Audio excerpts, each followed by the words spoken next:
Αυτό είναι ένα απλό επιστημονικό πείραμα που δείχνει ότι με χημικό τρόπο μπορούμε να αναφλέξουμε μία ύλη με μία συγκεκριμένη ύλη, η οποία όταν εκτεθεί στο οξυγόνο αυταναφλέγεται. Αυτή η ύλη λέγεται φωσφόρος και διαλύεται με συγκεκριμένα υλικά. Ανάλογα με το τι διαλύτη χρησιμοποιούμε, δίνουμε χρόνο μετάθεση στη συγκεκριμένη ανάφλεξη. Από 10 λεπτά έως και 10 ώρες.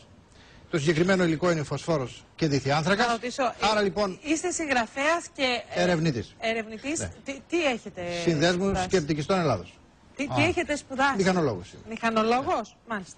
Λοιπόν, τα τελευταία 15 χρόνια ασχολούμαι. Κυρία Τατιάνα, μην περνάει έτσι. Σκεπτικιστών είναι αίρεση. Έτσι να το ξεκαθαρίσουμε. Θέλω να σας παρακαλέσω να δούμε 2 λεπτά τι θέλει να μας πει και να ακούσουμε θέλει να μας πει. Αν ο σκεπτικισμός είναι αίρεση, τότε ολόκληρη η επιστήμη είναι αίρεση. Ίδια ακόμα, μα σας παρακαλώ.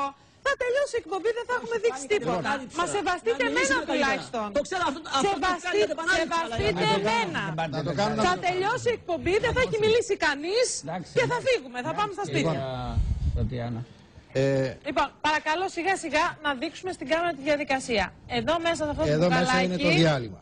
Έχετε ένα διάλειμμα με φωσφόρο και διθιάνθρακα. Φωσφόρο και διθιάνθρακα. Ο φωσφόρος είναι σε μικρά ψήγματα μέσα στο διθιάνθρακα. Ναι.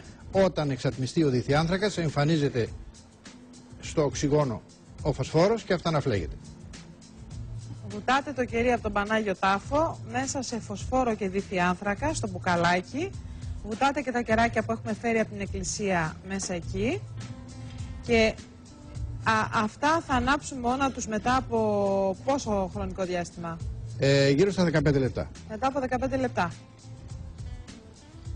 Έχουμε κανένα άλλο κεράκι να το δώσω στο κοινό να το κρατήσει? Δεν χρειάζεται, γιατί είναι, όπως βλέπετε, ελάχιστο το υλικό. Ναι. Νομίζω είναι αρκετά.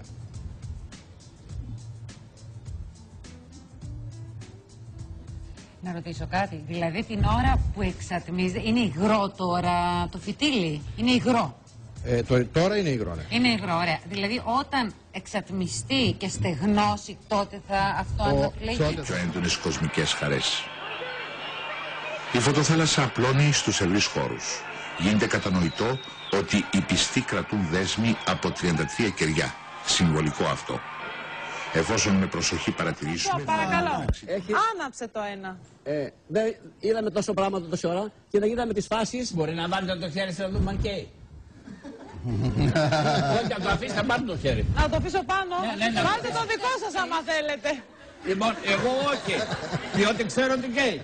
Διότι εκεί το φως αυτό κρατούν 33 κεριά που κάνει μια τεράστια λαμπάδα και το βάω κάτω από τα γένια που είναι στη μοναχή και οι ιερείς και δεν καίγονται. Βάω κάτω από τον πηγόνι. Άναψε και το άλλο. Και άλλο θαύμα.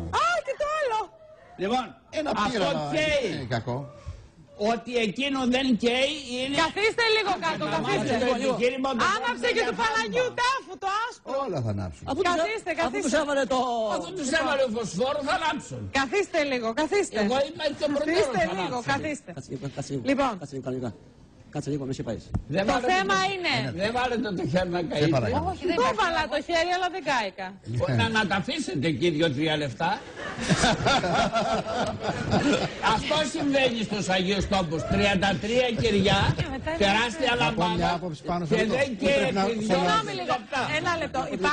Υπάρχει εξήγηση γιατί δεν καίγονται με το Άγιο Φως? Περί της περίφημης ακαΐας των λαμπάδων της Ιερουσαλήμ για 33 λεπτά υπάρχει εξήγηση. Όταν έχουμε 33 κεριά που καίγονται, υπάρχει ισχυρό ανωδικό ρεύμα και η φλόγα πάλεται. Ναι. Όταν μάλιστα από μια παλόμενη φλόγα. Συγγνώμη, εγώ τη βλέπουμε που πάλετε τη φλόγα. Τη βλέπουμε που πάλετε. Έχω ανάψει και εγώ 33 κεριά και μάλιστα της Ιερουσαλήμ. Και δημιουργείται αυτή η αίσθηση ότι η παλόμενη φλόγα μπορεί να φιλοξενήσει το χέρι που πάλεται επίσης. Έτσι για αρκετή ώρα. Αλλά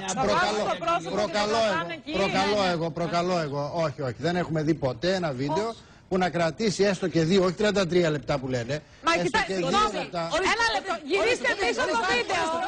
Γυρίστε πίσω. Κύριε Καλόπουλε, το πρόσωπο. Γυρίστε πίσω το βίντεο, διότι ήταν ένας ο οποίος έβαζε στο πρόσωπό του. Να το δούμε. Κυρία Τατιάνα, το να περνάει κανείς μια φλόγα από το πρόσωπό του, αυτό όπως καταλαβαίνετε είναι εφικτό. Ας αφήσει κάποιος επί 2 λεπτά τα γένια του κάτω από τη συγκεκριμένη λαμπάδα και τότε να μας φέρει το βίντεο. Εσείς τα γένια σας τα έχετε αφήσει? Ναι, έτσι. Στοπ. εδώ είναι η εικόνα. Ορίστε. Γυρίστε να δείτε την Ορίστε, εικόνα, παρακαλώ. Ορίστε, στα χέρια του. Εδώ. Στο πρόσωπο. Λαμπάδα ολόκληρη. Μα δεν έχει γένεια ο συγκεκριμένος άνθρωπος. Άναψε και το τελευταίο. Και αυτό το κάνουμε. Κάτσε κάτω. Όχι. Άναψε και το τελευταίο. Θέλω να πω την εμπειρία μου εκεί πέρα. Δεν θα μου αφήσετε να την πω.